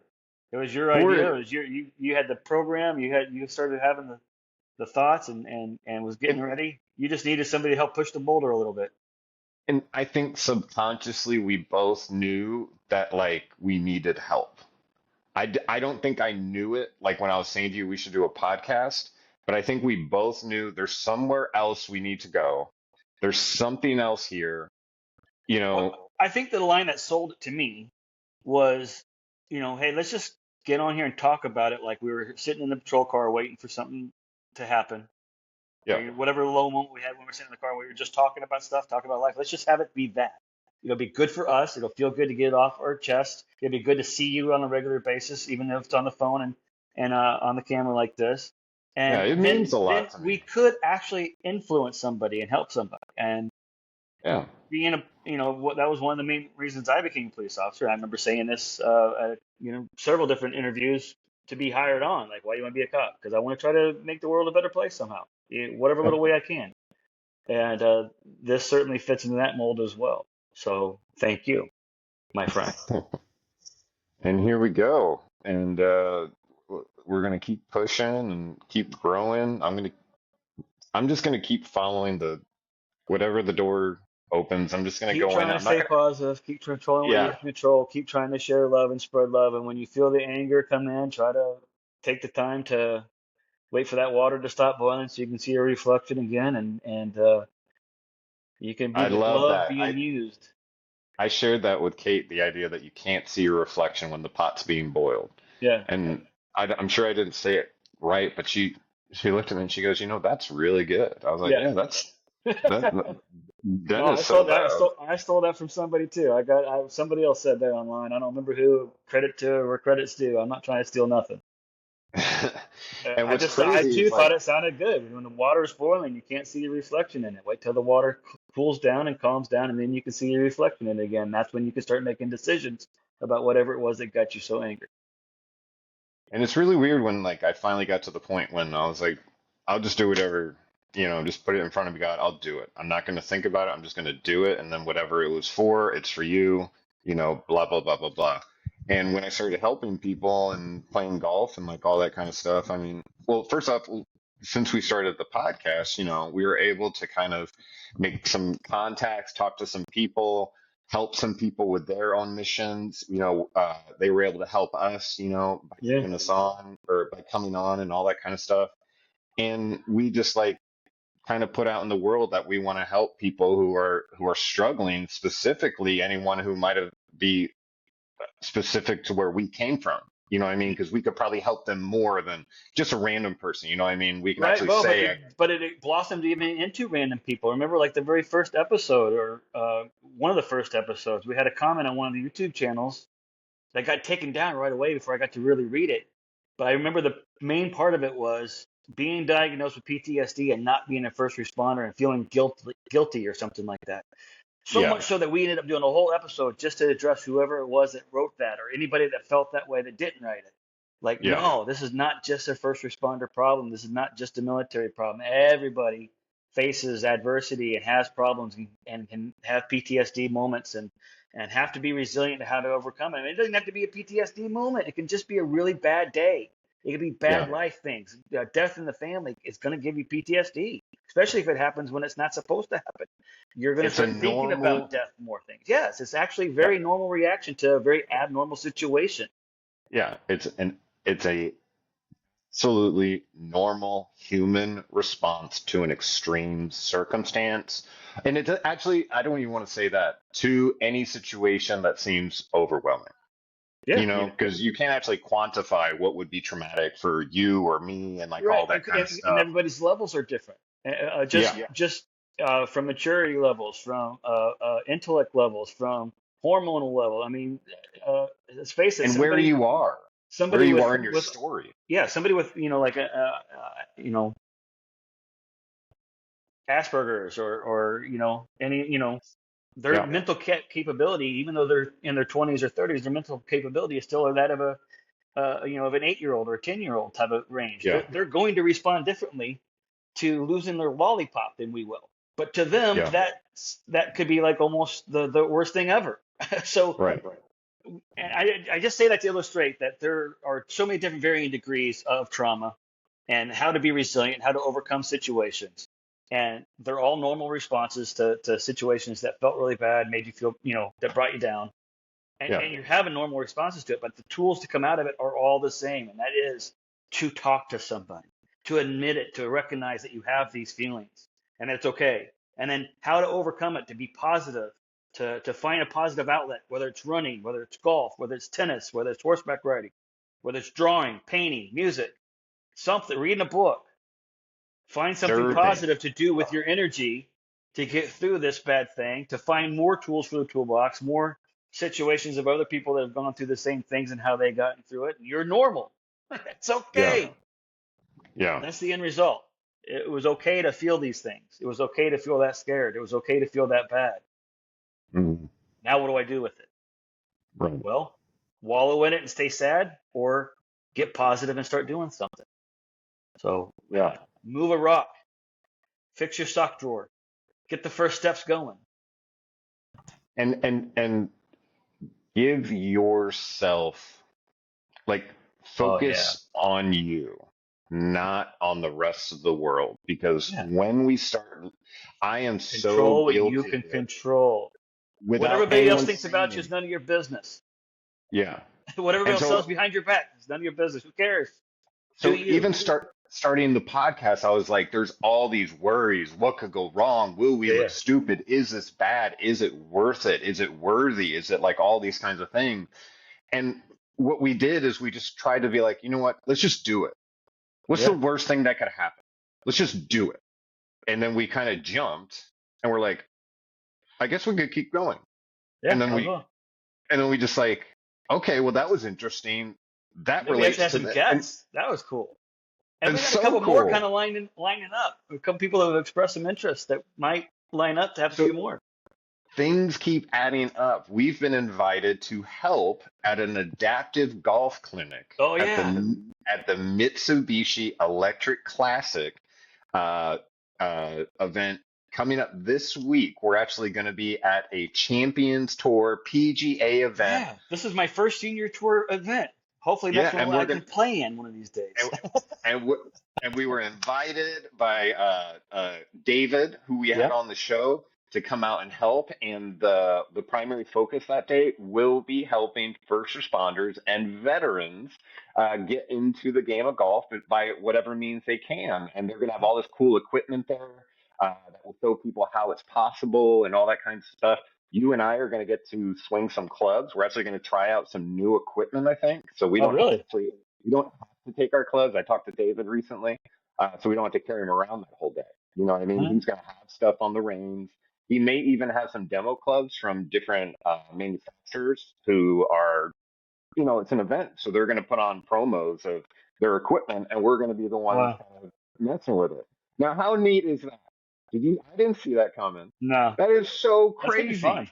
It's gonna be a lot of That fun. is so neat. And you're coming down here. You're gonna see how we're I'm living bringing in my Georgia. clubs anyway because we're gonna try to play Thursday before this all starts, right? Yeah, I don't If even I leave care if early it's enough, Wednesday. I'm gonna get there and Yes. Even if we just hit some balls somewhere, we'll do that. But yeah, my when he first told us about it, the thing I got most excited about was after the players start the tournament, we're going to get to go to the driving range and hit some of the leftover balls that they didn't finish hitting. And I just heard that at all the different pro events, they're usually like brand new balls, even at the driving range for you to hit. So I'm kind of excited Yeah. about that. I want to hit all these We brand new crispy balls at the range. I'm Something gonna do about it whatever. just feels really exciting to me. It's fun to It's be old, I neat. guess. I'm really excited. And I feel like a kid. You know what I mean? It's just Yeah, like we're yeah, doing this is like awesome. I'm not thinking about like what could go wrong or anything like that. Let's just go. Like it's yeah. so fun just to go, and it took me so I now and like I know so my whole like recovery process, I'll get like a year out and I'll be like, I'm fixed. And then I'll get like a year out and I know this is life now that I'm saying it out loud. We're growing every year and everything like that. But like I was able to go to a golf event recently that now reflecting back on it, like I didn't have any panic attacks in the middle of the tournament. I didn't have Okay. to go sit down and hide. I didn't like I felt I was there and I was of service to my wife. At one point, I know this sounds silly, but she's like, "Hey, I'm getting hungry." I'm like, "I got you. Let's do this." You know what I Yeah. mean? And I'm able to kind of like do it for her. And like, I don't know, it just felt so strange Yeah. being in public and not looking over my shoulder, like not having to blade back, not having to like push myself against something, or you know what I mean? Like Yeah. to No, kind no. of like Well, get my I feel like if you have a problem with crowds and you wanted to overcome it by being in a crowd, going to a golf tournament might be the best place to be around a crowd where it's not going to be super loud or obnoxious. That's true. A lot of people are going to be Depending on what moving tournament. around fast or anything like that. Nobody's swooping and hollering for the most part. You get Yeah. a couple good shots here, you get in the hole, and everybody cheers and that kind of stuff like that. But Yeah. you know what I'm saying? Like it's just not quite the same. Like a NASCAR race would probably be a lot louder, a little bit It's more just disorderly. Like just everybody going different directions instead of the orderly. Like here's where you sit at hole one, here's where you sit at hole two, and you know what I'm saying? Like yeah. I just all those little variables I think could add up to it. So I could see that being like a good transition for PTSD type, like getting back into being a crowd kind of environment. Because we talked about it before. There was one Yeah. time where Kate and I went out to see some sort of show in downtown St. Louis a couple years after I got hurt, and I was sober. And in the middle of the show, I'm sitting in a crowd. You know, I freaked out. I like all of a sudden I was like, I gotta go. We gotta go. Yeah. I got Kate running block by block downtown to get to the car at Union Station. Like I was so freaked out just by getting out in public, and it's Yeah. just so weird. It's I sensory overload. Yeah, it's like a sensory overload, and it's the only thing you can focus on. Like it's the only thing you can see. And what I'm finding now is the more I'm able to, um,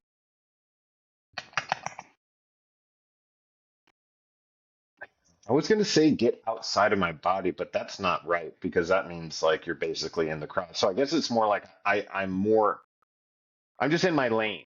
I'm in my own lane. I'm Well, it's not control. like, It's the embodiment of controlling what you can control, kind of thing. If you can just force yourself to like take a second, take a breath, tell yourself you're okay. Nobody's trying to hurt you. It's just loud. You're just feeling like you're overloaded with the sounds, the sights, the smells, the bodies. So many hands to look at is one of mine. Like yeah, like I have to be accounted for their hands because their hands is where they hold the guns. So like who's hiding their hands? Who's got something in their hands? That right there can be an overload with just 20 people in a room, let alone yeah. 200 people in a busy, you know, whatever walkway around the stadium of an NFL stadium or a soccer stadium or something.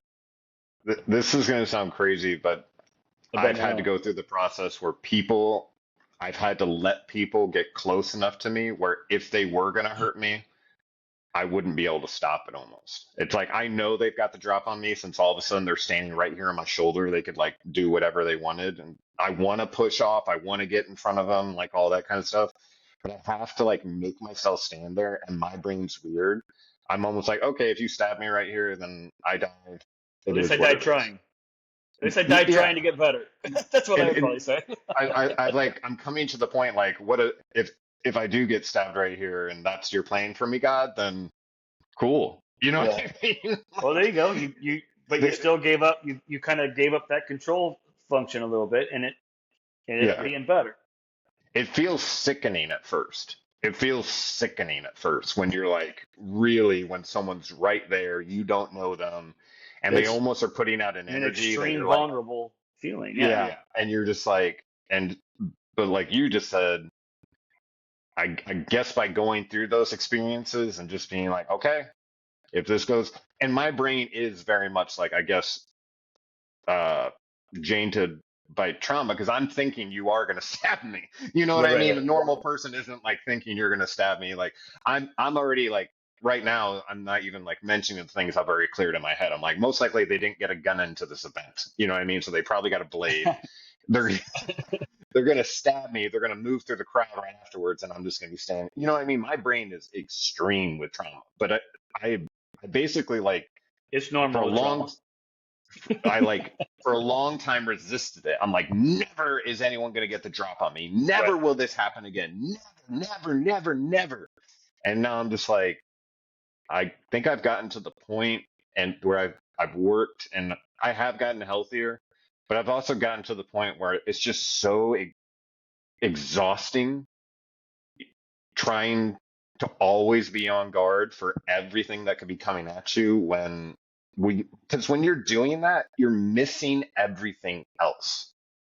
Like you're living Yeah. with the glass half full a lot of the times. You're trying to keep what you got. And instead of just being like, God, what you got, and again, that's a huge leap. You know, people are going to hear that. So it was like a progression of like me personally, if I die today, I die today. If I die today, I die today. I'll be trying and I'll be sober. And now it's like a swing to the other side, like, oh my God, like I'm 8 years sober. I'm, like all these things have happened. And the only Mm. thing I can attribute it to is like just being like, God, please save me from myself. You needed to stop and smell the roses along the way for the last 8 years just a little bit more. I've missed it all. You celebrate your I know. successes a little bit more. I've missed it all. Like I missed all of it because it was never enough or anything like that. I felt like I was going to finally get to a point where things would click and I'd be like, oh, now I feel like old Cameron. I don't want to feel like old Cameron anymore. You know what I mean? Yeah. I'm happier with who I am now. Like I'm glad I went through everything I went through. Like I'm glad I had the honor of being a police officer and everything like that. It sucks that it was taken from me, but like it all is I Well, asked God at the beginning of my life, I just want a great story. And he keeps putting me through this stuff that makes a ends great up story. makes a great story as long as you choose the right path, as long as you turn the thing that was meant to harm you into something potentially positive. Like, Yeah. well, God didn't break me to be mean, you know, he almost heard my call. Like I was inside more depressed than I knew. I thought by becoming a police officer and I thought by getting money and I thought by doing these things I'd be feeling better, but it didn't. I still had that baggage inside of me and I needed to handle it. And God knew that and I had to be broken and it sucks. And I would never have chosen that path. And I don't want that path for anybody else. But sometimes the worst moments will become your best moments. Yeah. Yeah. Anyways, off on a little bit of a tangent, but It was I a good will tangent. It was a good tangent let's because I'm going to it's speak it out into the world. I am very proud of us for doing this. I think uh, it's very cool, not in like an ego way. I'm just proud of us for doing it. And we've gotten a lot of great reactions and a lot of people. I reached out to that pro recently Tim Cundy, who's the guy I walked into the first pro shop and I was like, I need a job. I'm a former police officer. I just got my master's. Here's my resume, way over the top. And the guy's like, hey, easy. My brother's a police officer in St. Louis. And so I was just thinking about him, over the weekend. I sent him a text and I was like, hey, I just want you to know that like you really helped me when I got down here and like I couldn't have done it without you. And because of you introducing me to some people, it's opened some doors for the podcast and like all that kind of stuff. Thank you so much. And one of the things he said back was like, that's very kind of you. God's amazing. He has me in this other position. I'm actually happy to be outside of golf. I'm enjoying my weekends with my family. I'm enjoying my holidays, like all this kinds of stuff. And then he said, keep going with the podcast. You guys are changing lives. Nice. I was just like, huh. So And I you kind probably of, listened to a couple of them or something. well, I know he's listened to them because he's given us some likes and all that kind of great stuff. But Good. it's just like, it's funny that I didn't know I needed to hear that again, because it's hard when it's just you and I kind of talking. And yeah, we Well, get we some all thumbs need up and some affirmation. comments. We all need affirmation that we're doing a good job. It's a basic human feeling too. I feel. I think. Yeah. And so I have to At least bring it it. is for me. I don't think I could ever get enough affirmation. I'll say enough. It's good, but if you kept giving it to me, it would make me feel good. Yeah. Um, I think That's it's something supposed to. right there. Yeah. Yeah. That's what I'm saying. Like you had me sold on like let's just bullshit and maybe we help one person. You're like, you know what? You're right. And Yeah. we've done that more than Yeah. every episode probably. Yeah. And now we've been invited to go to a PGA event and help veterans and first responders with PTSD. Hopefully it's the first of many. Yeah, Keep spreading the absolutely. words. I'll keep spreading the word up here. We'll get more traction. We'll get more guests. We'll make more reaches. We'll influence more people. We'll affect more people, and somebody will be better off for it, and that'll be our little contribution back to society from all of this. Perfect. So stories of resilience and tools for resilience. There you go. And selfishly, my main focus for the next 20 episodes is you and I are going to hold each other accountable. We are going to grow as individuals. We're going to grow as men. We're going to grow as husbands. We're going to grow as leaders. And at the end Well, of the day, we'll probably grow as Christians. yeah. We'll still make mistakes. We'll still be We're going to make fallible. tons of mistakes. We're We'll just still doing it have in some public. sins. We still Yeah. won't be perfect. No. Still might say a few things on here that I shouldn't say. I might make a wrong joke. I might have my Yeah. facts off a little bit. Somebody needs to correct us on. That's fine. These are things that happen. Just go for it. But remember the intent. The intent is just to help us all get through some hard times, and let's just try to stay focused on being positive for those reasons. Absolutely. And one thing that's crossed my mind recently is I haven't made some apologies to some people that I think I now am ready to. Oh wow! Um, You're gonna make a blanket although one, or are you gonna make them individually? You're gonna actually call them, or you want to get them on the podcast? I think I'm considering apologizing to someone I never thought I would apologize to. I don't want to, without wanting an apology from them. I just want to account for my own actions. It's a good way to be. And so I'm going to figure out the best way to do that. This person is not happy with me and hasn't been for a very long time. I've received legal documents not to discuss my ailments with them, but it is something Okay. I've been carrying around, sipping on that poison here and there with resentment, and it's because I'm not accounting for the part that I played, and I need to get free from those situations. And if Well, that helps somebody out there, I'll do it on here in public, and maybe we can turn it into something that yeah. will inspire other people. I I was think, just going to say, I think I know who you're talking about from the clues that you've dropped. And I just want yeah, to throw it out there that if you open dialogue with that person and you get your apology out and you feel better for it, but they actually reach back and start talking to you some more, if you feel the draw to it, to have them come on, I'd be okay with it. that'd be a big step. It would This be is a big literally, step. I just want you to this, know that I want you to know that I support what you're doing all the way up to the point of even inviting them up to the podcast if you wanted to do it publicly on the podcast. But I'm not saying you have to by any means. Of course not. That's not yeah. my place. Whatever I feels just, I, whatever feels right for you. Whatever you feel in the I, pull for, you know? yeah, I think it's hurting me and it's tiring me out. And I think it's me holding on to a bitterness personally. It absolutely And, is. and in order to get free of that and to be right with God, Well, I look at need this to, growth that you're showing right now. 20 episodes ago, we talked about some of these things that you're talking about, and I never would have thought you would have been to this point of going like, I need to throw up an apology. It's the right thing to do for my part in it. Not because I need an apology back from them, just because I need to clear my conscience and my side of it. And so that is a big step for you, brother, and good And luck with it. it's because God keeps Remember, track. remember, remember, you can't control the response you get, though. Yeah, that's what I mean. I think I'm ready to do it without Right. expecting I just want, I heard you anything say it. in I just wanted response. to, I want to reiterate it. I heard Yeah, you say it. I just wanted to reiterate it. You got to make sure that's it gets it. in your head because your ego will hear a response that you weren't ready for, and it could really backfire if you're not careful. If you let your Yeah. ego control it. I almost don't want to hear the response and just be like, hey, I just want to do Right. this. Goodbye. Yeah. I mean, I mean, if, control what you can control, right? You can control not seeing the response by blocking it right after you send your apologies if you wanted to. But The don't be scared of it.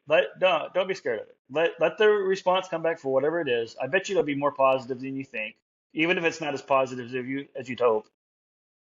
And if it's not, then it's not, and it's not your place to really worry about it after that. You did your part. You did what you could do. You did what was right.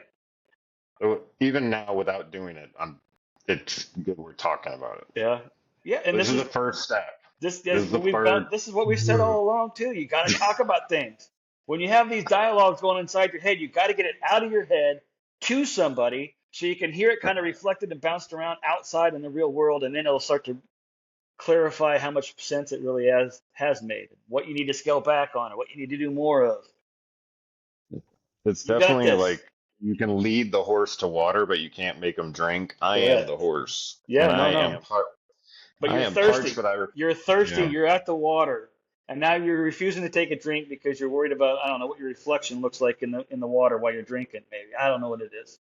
I don't know how to take that. I don't know how to take that analogy and move it on to the other side of it where you're hurting yourself more than you think. Yeah, we had Chris on, and she talked about forgiveness and how she had to do that. And Yeah, I remember that I was like, nope, nope, no. yeah. But I just, with She had to forgive Easter a here, family member. Lots of family yeah, members. yeah. And I always hear that forgiveness isn't for them, it's for you. Like all these emotions that are pouring out of me, it's like this battle inside. It's like, I need to do this. I don't want to do this. I'm never going to do this. I should, like this kind of like, and then Yeah. it turns into like a bargaining with God kind of deal. And like we're doing the show and like all this kinds of stuff. But there's this fucking turd that I keep holding on to. So that's the If frustrated offering side. this apology will help you get rid of that turd in your mind, if you will, that one bad hiccup that just doesn't go away, then do it. Well, If I'm not offering it yet. I'm not offering it yet. yeah, You can but consider it. well, I just say yeah, consider whether it will help get that bad thought out of some closure, some clarity, some way to move on from it because you're holding it Yeah. tight, so tight that you're cutting your I hands with your feel. fingernails. I'm feeling like I'm holding it, and it's by holding it, it's holding me back from helping people. Right. Well, And it's holding you back from fully freeing yourself from those bad thoughts and memories. that's, yeah, I don't understand it. I am Scottish. I've been told Scottish people hold resentments really well. Really, that's never portrayed in any movies, historical references at all. Yeah, you get picked on for enough centuries. But Like, did I'll you also say know? this, Cameron. I want to say this real quick before we move on from the topic. Um, you can move on from that bad turd in your head without offering the apology. It is possible Yeah, because that way you I don't even was have to disrupt that whole scar or scab or whatever. You don't have to pick at that scab so much that it ends up just hurting you again anyway. through, and then so Because I what I difference does it aim make? Do you need their validation? Do you no. need their affirmation? Do you need their forgiveness? You need their acceptance of your forgiveness? Do you need all of that? You The, shouldn't, because this is just no, another man. no, it's again, this is something I didn't want to accept, that forgiving people would give you freedom and all that kind of stuff. But in AA, they have you write down kind of all your transgressions, like the things that you've done through your addiction or even outside of your addiction where you hurt other people. And you're offered the idea of like you can apologize for these things unless the apology will hurt the other person or disrupt their life. You know what I mean? So you wouldn't like be a guy who will say, Oh yeah, a guy who I had had sex with two his brother's families. wife while they were Exactly. high on drugs, and then And then now you're calls trying to them make your 10 amends. years So you later. call the husband, you call your brother and say, "Hey, I'm sorry, I slept with your wife 5 years ago while we were all stoned," and he'd be like, "I didn't know you did that." Yeah, yeah. So like something like that. You have to figure out, although like That's you such know a you're that'd be such a wrong messed for up it, situation to begin with, though. will your apology be Right. selfish and kind of bring things up in other people's world that they have tried very hard to move on from? You know what True. I mean? Like you don't want to hurt them by bringing the apology up. Uh, And so I and think what yeah, do you feel like you have to apologize because you want to hurt them a little bit?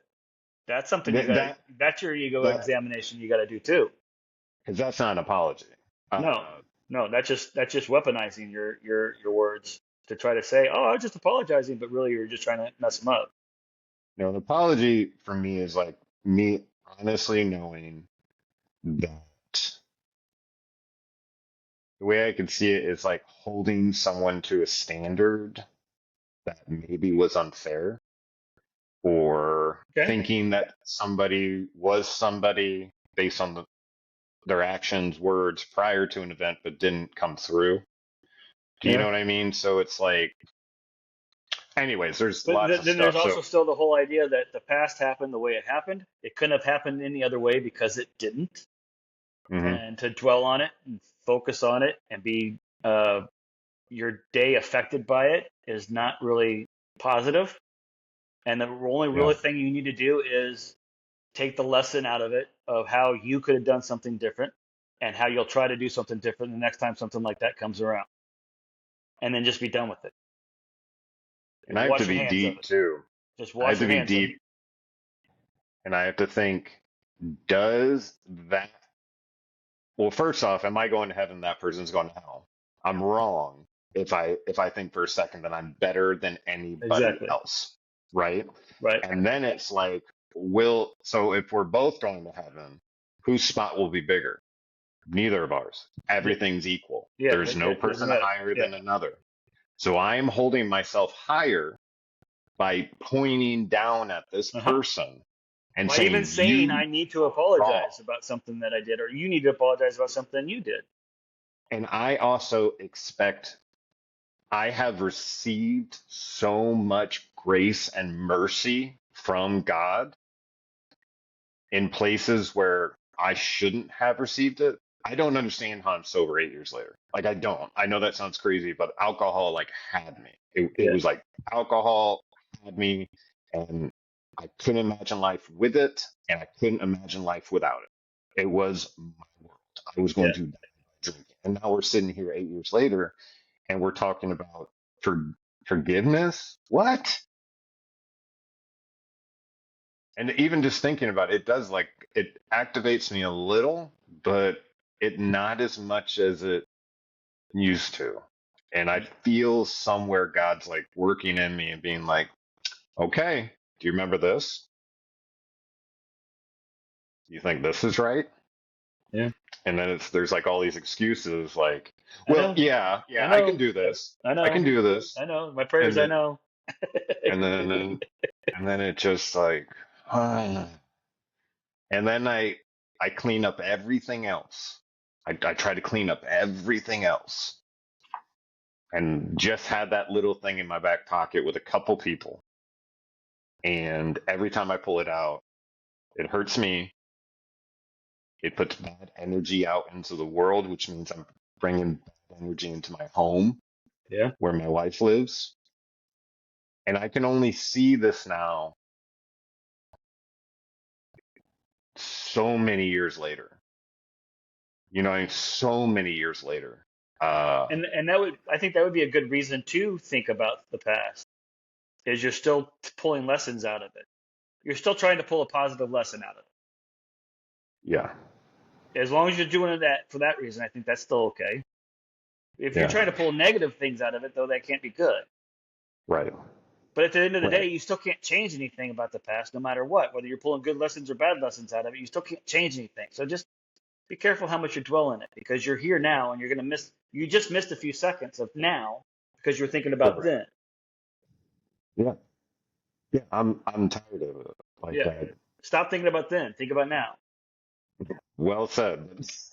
really, really hard to do. I know. It, I'm the it, king of like great advice it, that I don't follow myself. I know this. Me But too. We talk to other people with such like kindness yeah, and just like it's right here, baby. Like just you can do it, you can do it, you can do it. And then yeah, like the inner turmoil, I was like, but I can't. Like yeah. like it's crazy. Anyways, we've come a long way in 20 episodes. Thank you to everybody who has been with us along the ride. If this is your first Please, time watching, you've watched all 20. Thank you. yes, absolutely. Like, subscribe, share, and if you're feeling extra generous, leave a comment for us on YouTube or even Spotify, and we can learn from it and keep growing. Please join us on our social media, which is SHT Creek Survivors on Facebook. That's where we put up short videos. I put the short videos on Facebook, and I also put them on YouTube. And I don't know about you guys, like I'll listen to a couple full episodes of a podcast, even that I'm super interested in. But a lot of times I get a lot of material and a lot of good points just from those quick short videos on YouTube and Facebook. Yeah. So what we've done is we've created a lot of those to kind of pull out 30-second or like minute little clips. That way you can just kind of grab onto something and just think about it while you're out there in the world. And if you want to share it with someone, share it with someone. And I mean the idea. Like talk about it. Like Yeah, if you I definitely am reading all the YouTube comments. I don't know about the other sites as much. I'm more of just a YouTube guy. So I yeah, watch all the YouTube videos. I look at all of the likes and the comments, and I try to like and comment back, like thanks for the comment or whatever address is addressed in their 100%. comment, whether it's positive or negative. I'll try to address it back positively as well.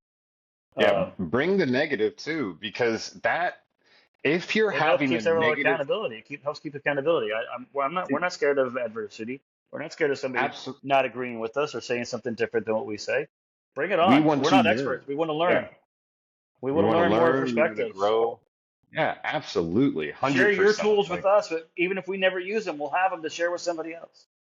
or tell us we're wrong. Tell us we should stop. And yeah, well, Well, you can. We won't. something will come from that. That's the crazy thing. We were just talking about the idea that like you're saying that you can't change things in the past. There's no reason to keep going over them because you can't change them. Something that's helping me is actually everything happened exactly how it was supposed to. Yeah, you've said stuff like that. Being shot in What the if you face in a weird way saved your life. It so made you like think of things that you never would have thought of. so that is a weird door to open. Yeah, I When bet. you actually believe that everything you've been through added up to the moment you are in right now, and this moment will contribute to wherever you're going to be. Like it's very very interesting, But huge that concept. just reiterates the whole reason why now is what you should be focusing the most of energy on. Yeah, Your energy on is now. And then yeah, what you do with now, some of your reactions can be based off of past successes and failures. That's fine. yeah, But focus on now. Don't focus on like yeah. all your Didn't energy is I on the say it? past and how you could apologize for one thing in the past, then you're still not giving all your attention to now. And you'll make a mistake now, or you'll lose now. You might miss Yeah. an opportunity now. It's like being a sprinter in the race. You can't be focused only on the finish. You can't be focused only on the start, Oh yeah. but Well, you even more also than have that, to you're keep a your racer that's gaze. focusing on training from yesterday. they're not going to use the training time from yesterday's run. They're going to use the time of running right now.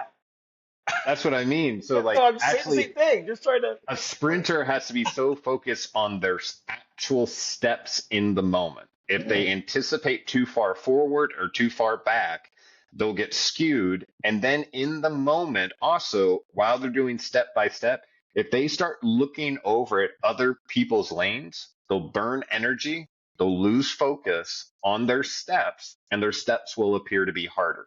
If they just focus on, if I would just focus on the steps, and I believe we're getting there. Like it's starting to come true. It's starting to be like just one foot in front of the other. What do we do next? Okay, okay, Yeah. okay. Like we're not running the race not to lose anymore. We're running the race to win. And what that does is it kind of like unlocks things. It's like, okay, well, I'll do whatever it takes to win. And then you just have to remember that it's not about winning at the end of the day. It's like, how hard did you play? I played to win. I Yeah. played as hard as I could. We didn't win. That's okay. I have no regrets. Right. You know what I mean? But I played to win. Yeah. Compared to a life of, oh my God, I don't want to look stupid. I don't want to fail. I don't want to blah, blah, blah, blah, Well, blah. that's looking Because at the then other you're, racers, right? That's yeah, looking around the because other racers. You're losing focus, losing concentration, not making your steps right. Instead of just focusing on the one step at a time, yeah. just like you said, looking forward And you one step can, at a time, staying focused on your goal, and and you trying can your best. see it. You Looking can around see means it in, like, oh, I don't have to try so hard because I'm ahead of everybody. I don't have to try so hard. I can slow down a little bit. That's not good. Stay mm-mm. focused. And Keep you going see forward. that with pro teams all the time. Oh, You sure, know what I absolutely. mean? Like March Madness, I don't know, They're all many human. games, yeah, you see like a team show up, they're like, we're gonna win. And at some point, the game switches to, well, we can't lose. So they're like almost like holding back. You've seen teams hold back where they're panicking, oh my God, we can't lose. Yeah. Compared to like, they're like, fuck it, put it all out there. And then if we win, we win. If we don't, we don't. But we're gonna go down trying. And then it's like people free up, they loosen up, and they're like, let's go. Compared to, oh, I don't want to miss this, or I don't want to miss the shot, or blah, blah, blah. It's more about, I'm taking the shot, give me the ball. Yeah. You know what I mean? Those are two very different ways of living. And for a long time, I've been living in, I don't want to lose. And now it feels like we're playing to win. Okay. Like, in a way, like we're playing for excitement. We're playing to see what could happen. We're on the arena floor compared to in the seats as spectators pointing and being like, oh, that's stupid. You shouldn't even try. We've eliminated the crowd and just been like, you know what? Let's just do us and see where we end up. Because we've only done 20 episodes. If you really think about it, I've grown a tremendous amount. So that was 20 episodes in about 4 months. Yeah, in about 4 months, a third of the year. And it seemed to go by like that. We grew a lot, or I grew a We lot, had fun. and we had a ton of fun. And Met now a few we're opening interesting people doors. that we didn't know before. Some interesting Exactly. perspectives from them. And doors are opening up. So all we got to Yeah. do is walk through and just see where we can serve. We love you Go guys. clap. Go Have clap. a great, have a A round of great applause. week. A round Have of a applause. great week. Join us. Join us next week, and we'll bring you some more good stuff. God Yeah. bless. Take We'll work care. on a couple more guests as well. Absolutely. Coming to you soon. Take care. Yeah. Thanks for joining us for our 20th episode, everybody. Please, if you got any value of any of the first 20 episodes, please like, share, and subscribe. And tell people about the show. Let's keep it growing. Let's keep the impact reaching farther and farther out. And let's keep helping people with resilience and getting back on course in their own lives. God bless. See you next time.